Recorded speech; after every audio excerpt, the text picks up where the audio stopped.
Lepo pozdravljeni v Marijini šoli življenja. Vsako leto, 2. julija, tukaj na Ptujski gori praznujejo Šentvursco. To je ime za praznik Ptujsko-gorske Matere Božje. Gre za pomemben romarski praznik v Sloveniji, ki je tesno povezan z zgodovino, vero in ljudsko pobožnostjo. Več o prazniku sem se pogovarjala s patrom Tonijem Vrinjevcem. Kaj pravzaprav pomeni praznik Šentvursca in zakaj je na Ptujski gori tako pomemben? Res je, Katja. Šentvursca pomeni sveta beseda in po tradiciji praznujemo na Ptujski gori 2. julija, torej smo v mesecu juliju, ko praznujemo na Ptujski gori ta največji romarski praznik v severno-vzhodni Sloveniji. Torej, sveta beseda bi lahko prevedli Šentvursca, to pa izvira iz še starejše besede za Marijo, besednica oziroma besednica. To pomeni na nek način zagovornica ali pa zaščitnica, še kasneje v latinskem izrazu pa pomeni advocata nostra, se pravi naša advokatina, bi lahko rekli.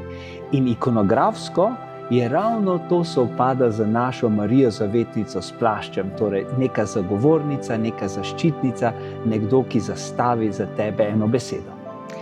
Tako kot ste rekli, pomeni sveta beseda oziroma besednica, naša Marija. Kaj pravzaprav to pove o Mariji in o veri naših prednikov? Ja, to pomeni, da so jo imenovali kot tisto, ki nas zagovarja pri Bogu. Seveda, veste, tisti edini posrednik in odrešenik je Jezus Kristus med Bogom in človekom, ampak ona pa s svojo besedo zastavlja za nas, prinaša prošnje, prosi za nas, na nek način nas zagovarja pri Bogu. Zato se že zelo zgodaj v veri, v naši tradiciji pojavi za Marijo izraz besednica, oziroma tam pravijo, da že v 2., 3. stoletju, ko se razvija najstarejša Marijina antifona, to je po tvoje varstvo pribežimo. In tam imamo, da prosi za nas naša besednica, tista, ki zastavi dobro besedo za nas. A ni lepo, če nekdo zastavi dobro besedo za tebe? Se kar malo lažje počutiš. Sigurno. Kako pa naj verniki mogoče danes razumemo Marijo, kot ste rekli, zagovarja, lepa beseda, lepo o nas govori, kot priprošnica, duhovna mater, ki nas vodi k Jezusu. Kako lahko to razumemo mi kristjani, da v bistvu je ona naša priprošnica, naša priprošnica pri Bogu? Jaz bi se vrnil na to iz 11. stoletja advocata nostra. Se pravi, mi v sedanjem času veš, da če boš nekaj urejal ene pravne stvari, moraš dobiti dobrega advokata, ki te bo spremljal, ki bo te zagovarjal, ki bo tudi raziskoval ene določene stvari ter pred sodnikom prikazal resnico, to, kar dejansko je. In se mi zdi, da tukaj bi lahko povezala ali pa peljala ene vzporednice.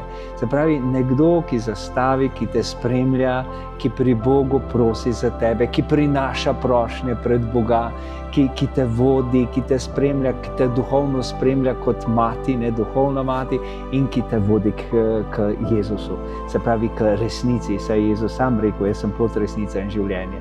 In tukaj jaz vidim to velik pomen Marije, naše besednice, ki nas zagovarja, ki nas zaščiti. V končni fazi pa tudi to, kar se potem kasneje, tudi ta ikonografski motiv zavetnice s plaščem v srednjem veku, če si ti nekoga sprejel pod plašč, dobesedno, v grlu, pomeni, da si vzel ga pod svoje okrilje, a ga na nek način lahko rečemo tudi posvojil. In poglejte, kako lepo, da mi gremo ali pa se izročimo, da nas Marija na nek način vzame pod svoje okrilje in tudi na nek način posvoji. Ampak če tako razmišljam, je tudi danes veliko poklicev takih, ki nas v bistvu objamejo, pomagajo, nas vodijo, recimo učitelji, so nam lahko veliko oporo, veliko pomoč, recimo duhovniki, v bistvu nas tudi vzamejo pod svoje okrilje in nas učijo na poti do Jezusa. Tako, res je. Kako lepo je imeti duhovnega očeta.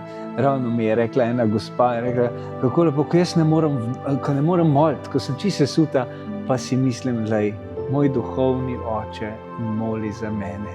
ker jaz danes ne morem. Vidite, to je to. Ali pa tudi rečeš, če se Mariji vedno izročimo, mi patri se recimo vsako jutro izročimo Mariji, ne, vse besede, misli, vse, kar bomo delali, pa rečeš, ja, lej, danes sem pa res tako zmatran, ne morem več kot to, Marija, ti zastavi besedo pri Bogu nocoj zame. V teh poletnih mesecih, v juliju, avgustu, pa tudi septembru, veliko ljudi poroma sem k Mariji Zavetnici pod plaščem. Kako bi v bistvu še bolj pritegnili ljudi, da pridejo sem, da v bistvu poromajo na ta sveti kraj? Res je. Kar veliko romarjev, pa ne bomo rekli samo teh mesecev, ampak kar čez celo leto pri Roma sem.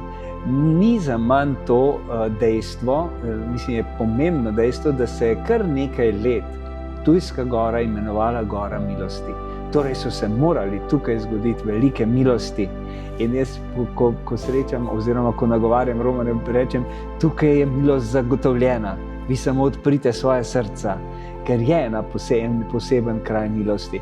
Prav gotovo pa ta pozna gotika, ki nekako velja za biser gotike na Slovenskem, in tudi naša Marija, ki je tukaj v ozadju, ima močno vrednost, tako umetniško kot tudi duhovno. Lepa Marija z okroglim obrazom, visokim čelom, rdeč z blagim nasmehom, ne?